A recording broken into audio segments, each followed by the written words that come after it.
మెదక్ జిల్లా పెద్దశంకరంపేటలో ఉద్రిక్త పరిస్థితులు ఏర్పడ్డాయి. బాన్సువాడకు వెళ్తుండగా ఎమ్మెల్యే రాజాసింగ్ అడ్డుకున్నారు పోలీసులు. అక్కడి నుంచి పోలీస్ వాహనంలో తరలించారు. రాజాసింగ్ ను అదుపులోకి తీసుకోవడాన్ని నిరసిస్తూ బజరంగ్ దళ్ కార్యకర్తలు రోడ్డెక్కారు. ఆర్టీసీ బస్సు అద్దాలు పగలగొట్టారు.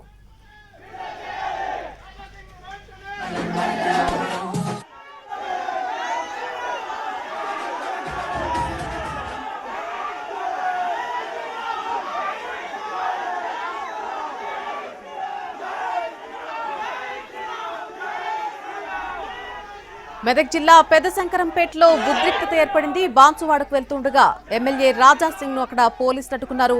అక్కడి నుంచి పోలీస్ వాహనంలో తరలించారు. రాజాసింగ్ ను అదుపులోకి తీసుకోవడాన్ని నిరసిస్తూ బజరంగ్ దళ్ కార్యకర్తలు వెంటనే రోడ్డెక్కారు. ఆర్టీసీ బస్సు అద్దాలు పగలగొట్టారు.